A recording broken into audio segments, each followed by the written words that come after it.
तो डेमोक्रेसी के चैप्टर में आज हम आगे चलने वाले हैं थ्योरीज ऑफ डेमोक्रेसी, यानी कि लोकतंत्र से संबंधित विभिन्न सिद्धांत या विभिन्न मॉडल, कई बार इसे कहा जाता है।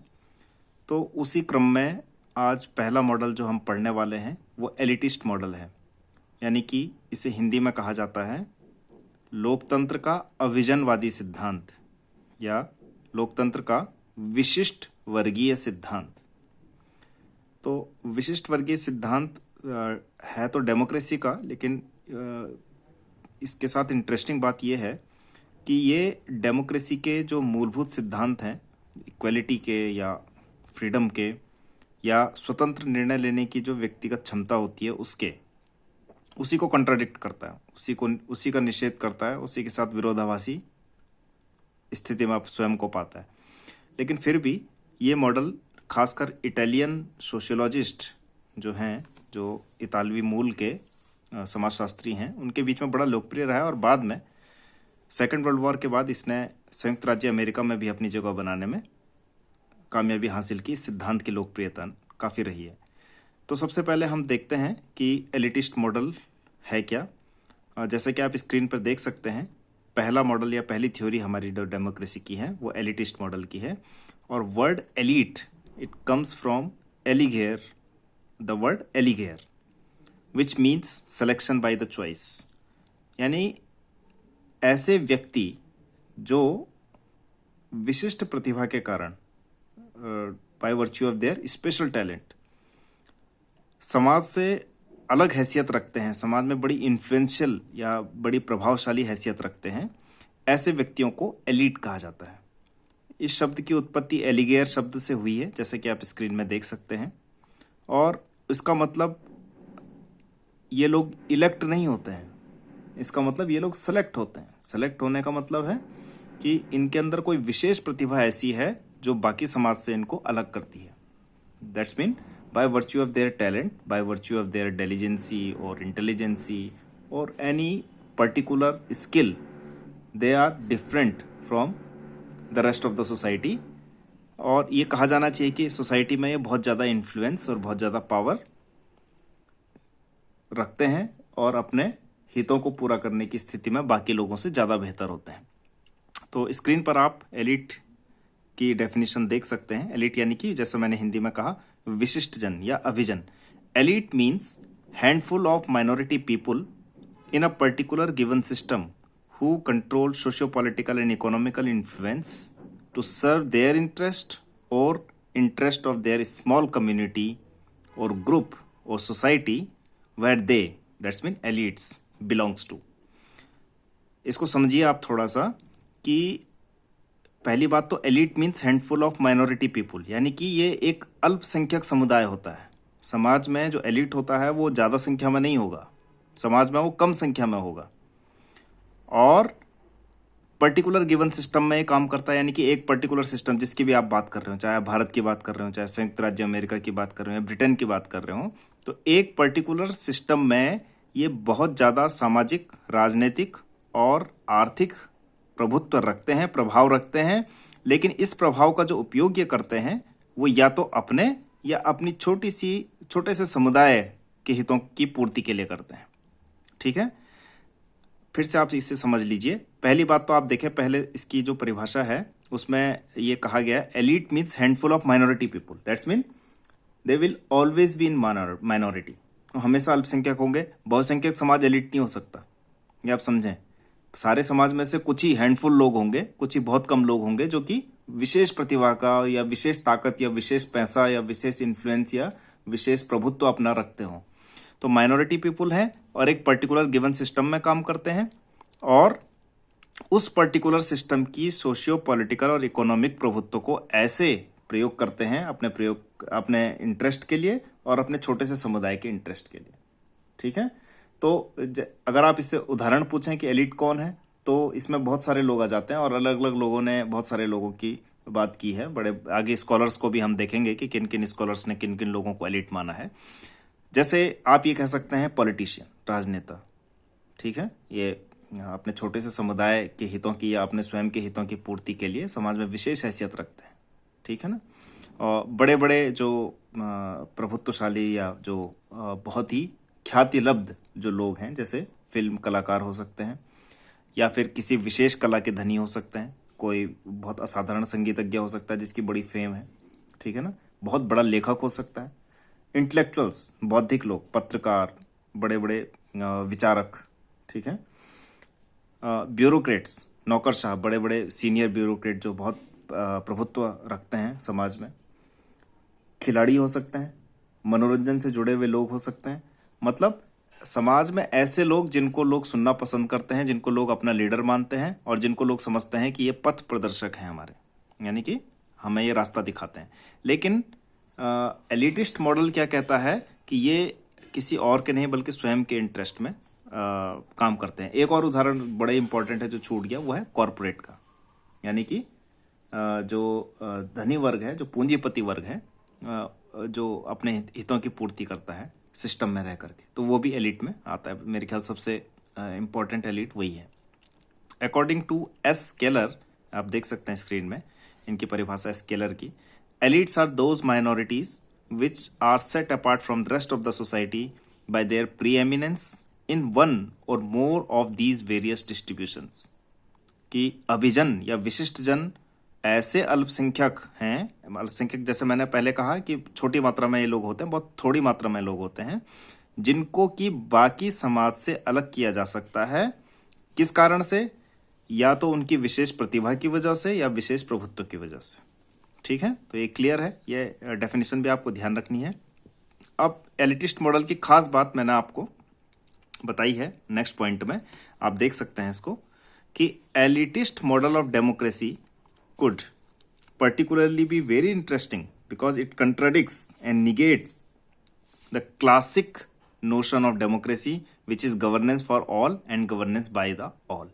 देखें, ये बड़ी इंटरेस्टिंग बात है कि एलिटिस्ट मॉडल जो है क्यों इतना रोचक हो सकता है, बड़ा इंटरेस्टिंग क्यों है ये, क्यों विशेष रूप से इसको मैं कह रहा हूँ कि ये काफ़ी इंटरेस्टिंग है। क्यों? क्योंकि ये लोकतंत्र के जो मूलभूत सिद्धांत हैं, जो कि समानता के हैं, ठीक है, और जो ये कहता है लोकतंत्र कि ये शासन जो सबके द्वारा शासन है, लोकतंत्र का मतलब है कि सबके लिए शासन, लोकतंत्र की ये मूल मान्यता है। लेकिन ये लोकतंत्र की मूल मान्यता से ही को ही कंट्राडिक्ट करता है, उसी का निषेध करता है। क्यों? क्योंकि ये मानता है कि समाज में प्रभुत्वशाली हैसियत रखने वाले बहुत कम लोग होते हैं और लोकतंत्र कुछ नहीं है बल्कि इन्हीं जो शक्तिशाली लोग हैं इनके द्वारा अपने हितों की पूर्ति का साधन है। तो इसलिए ये बड़ा रोचक हो जाता है, क्योंकि जहां एक और लोकतंत्र कहता है कि ये विशेष रूप से जनता का शासन है, वहीं एलिटिस्ट मॉडल कहता है कि लोकतंत्र कुछ नहीं है बल्कि ये कुछ ही लोगों का शासन है, ठीक है। अब देखें नेक्स्ट पॉइंट क्या है, that's because elitist model of democracy believes that act of governance and influence carried out by the relatively small portion of the people called elites. यानी कि एलिटिस्ट मॉडल या अभिजनवादी मॉडल लोकतंत्र का यह मानता है कि शासन का जो कार्य है वो बहुत ही छोटे समुदाय के द्वारा किया जाता है, जिनको कि एलिट या विशिष्ट जन कहा जाता है, ठीक है। क्योंकि शासन के वो ये बात मानता है कि शासन कला की न तो क्षमता बाकी लोगों में होती है और न उनकी रुचि होती है आम लोगों में। इसलिए आम लोग, एलिट जो है वो शासन में भाग लेता है और अपने हितों की पूर्ति करता है। तो जो डेमोक्रेसी है वो एक तरह से एलिटिस्ट मॉडल के लिए ये है कि वो एक दिखावा मात्र है, ठीक है, एक वो दिखाने की चीज है कि जनता का शासन है। वास्तव में जनता का शासन नहीं होता, ये लोग मानते हैं, एलिटिस्ट मॉडल वाले मानते हैं कि जनता का शासन नहीं होता बल्कि कुछ ही छोटे समुदाय का शासन होता है। अब हम नेक्स्ट स्क्रीन पे आप देख सकते हैं thinkers associated with elitist model. ये कौन कौन से ऐसे जो लोग हैं, ऐसे ऐसे थिंकर हैं जो एलिटिस्ट मॉडल्स या अभिजनवादी सिद्धांत से इत्तेफाक रखते हैं या उसके समर्थक हैं या उन्होंने ये सिद्धांत पोस्टुलेट किया, प्रोपाउंड किया है। तो पहला आप नाम देख रहे हैं, बड़ा फेमस नाम है, विल्फ्रेडो पेरेटो, जिनको वी पेरेटो भी शॉर्ट में कहा जाता है, 1848 से 1923 तक। जी मोस्का 1858 टू 1941, रॉबर्ट मिशेल 1876 से 1936 और सी राइट मिल्स 1916 से 1962। पहले तीन नाम जो आप पढ़ रहे हैं, वी पेरेटो, जी मोस्का और रॉबर्ट मिशेल्स, ये तीनों ही इटालियन ओरिजिन के हैं या इटालियन हैं। और सी राइट मिल्स का जो काम है वो यूएस की पॉलिटी पर है, यूएस के पॉलिटिकल सिस्टम पर है। लेकिन तीन चारों के नतीजे एक हैं, और नतीजे क्या है? वही कि एलिटिस्ट मॉडल जो मानता है कि handful of the people they govern the society even if it is democracy, कि लोकतंत्र होने के बावजूद ही जो शासन होता है वो बहुत थोड़े से लोगों का होता है। अब नेक्स्ट पॉइंट आप देखते हैं, Pareto in his book the mind and the society, ये बुक आपको ध्यान रखना है। पेरेटो की बुक का नाम है द माइंड एंड सोसाइटी। उन्होंने सर्कुलेशन ऑफ एलिट का सिद्धांत दिया, यानी कि विशिष्ट वर्ग के परिचलन का सिद्धांत। ठीक है, विशिष्ट वर्ग के परिचलन का सिद्धांत, सर्कुलेशन ऑफ एलिट्स। मतलब क्या है इसका? मतलब आगे के लाइन में आपको क्लियर होगा, आगे के सेंटेंस में। He distributed the whole society in elites and non elites and further divided elites into one, ruling elites and non ruling elites. सबसे पहले उसने पूरी सोसाइटी को, पूरे समाज को दो भागों में बांटा, एक एलिट और दूसरा नॉन एलिट। एक तो अभिजन और एक है गैर अभिजन। दो भागों में उसने पूरे समाज को बांटा। अभिजन कौन है? जैसे मैंने पहले कहा कि कुछ थोड़े से लोग जिनके पास विशेष प्रतिभा होती है, विशेष प्रभुत्व होता है, विशेष शक्ति होती है, जो अपना हित पूरा कर सकते हैं शासन में। और नॉन एलिट कौन है? जिनके पास ऐसी शक्ति नहीं होती। अब एलिट्स के भी उसने दो भाग किए। ठीक है, जैसे आप नेक्स्ट लाइन में देख सकते हैं, he further divided elites into one, ruling and non elite. Elites के भी उसने दो भाग किए, एक शासकीय अभिजन, रूलिंग एलिट्स, और दूसरा नॉन रूलिंग एलिट्स या गैर शासकीय अभिजन। तो रूलिंग एलिट्स कौन है? जो इस समय शासन में है। और नॉन रूलिंग एलिट्स कौन है? जिनका गवर्नमेंट से कोई सीधा ताल्लुक नहीं है, लेकिन वो गवर्नमेंट को इन्फ्लुएंस करते हैं। एग्जाम्पल, रूलिंग एलिट के कौन है? जैसे पॉलिटिशियन जो इस समय सत्ता में है, ठीक है, ब्यूरोक्रेट्स हैं वो सत्ता में है। नॉन रूलिंग एलिट्स के कौन एग्जाम्पल हैं? जैसे कलाकार, मान लीजिए कोई फिल्म स्टार है बहुत बड़ा, जिसकी बात का वजन है, जिसको ऐसे ही ओवर रूल नहीं किया जा सकता। बहुत बड़ा कोई क्रिकेटर है, बहुत बड़ा कोई कलाकार है, बहुत बड़ा कोई इंटेलेक्चुअल है, पत्रकार है, तो ये नॉन रूलिंग एलिट में आता है। इनका सरकार से सीधा संबंध नहीं होता, लेकिन सरकार को प्रभावित करते हैं। और रूलिंग एलिट में जैसे मैंने बताया, जो कि शासन में है। तो सर्कुलेशन ऑफ एलिट का सिद्धांत जो आपने पढ़ा, जो आपने अभी समझा, ये सर्कुलेशन ऑफ एलिट, इसका मतलब क्या हुआ? पेरेटो ये कहते हैं कि पूरे समाज में पहली बात तो एलिट से, ये देखें, एलिट से नॉन एलिट के बीच में सर्कुलेशन होता है, यानी कि और नॉन एलिट से एलिट के बीच में भी सर्कुलेशन होता है, यानी कि हमेशा, हर समय, हर पॉइंट पे कुछ ना कुछ लोग अपनी विशेष प्रतिभा से होते साधारण हैं, लेकिन फिर एलिट में आ जाते हैं। ठीक है, अब जैसे बहुत सारे एग्जाम्पल इस चीज़ के हैं। जैसे डॉक्टर एपीजे अब्दुल कलाम भारत के पूर्व राष्ट्रपति हैं, बहुत ही साधारण घर में वो पैदा हुए। और बहुत सारे उदाहरण हमारे जो अभी राष्ट्रपति, दिवंगत राष्ट्रपति हैं, श्री प्रणब मुखर्जी, ये भी बहुत सामान्य घर में पैदा हुए। तो ये नॉन एलिट थे, लेकिन विशेष प्रतिभा से, विशेष क्षमता से, मेहनत से ये एलिट में आ गए। ठीक है ना, तो ये सर्कुलेशन तो है, परिचलन तो है कि नॉन एलिट से व्यक्ति एलिट में आ गया। पेरेटो कहता उल्टा भी होता है कि कुछ लोग अपनी क्या कहना चाहिए कि बेवकूफ़ी से या नालायकी से एलिट से नॉन एलिट में आ जाते हैं। ठीक है ना, तो ये सर्कुलेशन समाज में चलता ही रहता है, चलता ही रहता है। इसको कहा गया सर्कुलेशन ऑफ एलिट। दूसरी बात सबसे इंपॉर्टेंट है, रूलिंग और नॉन रूलिंग में भी सर्कुलेशन होता है, कि कुछ लोग जो हैं वो नॉन रूलिंग में होते हैं, एलिट तो होते हैं, लेकिन नॉन रूलिंग एलिट होते हैं, लेकिन उसके बाद वो शासन में भाग लेते हैं तो रूलिंग एलिट हो जाते हैं। फॉर एग्जाम्पल, जैसे आप देख लें सचिन तेंदुलकर को एग्जाम्पल ले लें, कि भाई वो तो क्रिकेटर हैं, लेकिन वो सरकार से उनका सीधा संबंध तो था नहीं, लेकिन बाद में उन्होंने राज्यसभा की सदस्यता ली। तो राज्यसभा की सदस्यता जैसे ली, वो रूलिंग एलिट में आ गए, शासकीय अभिजन में आ गए, क्योंकि अब वो उनका शासन में, गवर्नेंस में एक से हो गई। तो इस तरीके से इनको सर्कुलेशन चलता रहता है। शासकीय वाले गैर शासकीय में, गैर शासकीय वाले शासकीय में आते रहते हैं। नेक्स्ट पॉइंट आप देखें, he famously said that history is a graveyard of elites, यानी कि इतिहास अभिजन का कब्रिस्तान है। ग्रेवयार्ड का मतलब कब्रिस्तान है। ये बड़ा फेमस स्टेटमेंट है पेरेटो का, और इसको थोड़ा सा आप समझने की कोशिश कीजिए, बड़ा इंटरेस्टिंग इनका स्टेटमेंट है। वही कहते हैं कि इतिहास कुछ नहीं है, बल्कि अभिजन का कब्रिस्तान है, विशिष्ट वर्ग का कब्रिस्तान है। History is graveyard of elites. अब देखें, इस चीज को समझें कि हिस्ट्री किसकी लिखी जाती है? साधारण व्यक्ति की, मजदूर की, बहुत ही गरीब व्यक्ति की, या बहुत साधारण व्यक्ति की कोई इतिहास में कोई नाम नहीं होता है। इतिहास में नाम होता है चंद्रगुप्त मौर्य का, अशोक का, अकबर का। तो इतिहास क्या है? इतिहास तो एलीट का कब्रिस्तान है, पेरेटो ये कहता है। इतिहास बनाया किसने? जो एलीट थे। इतिहास में उसी का नाम दर्ज है जो एलीट है, साधारण व्यक्ति का नहीं है।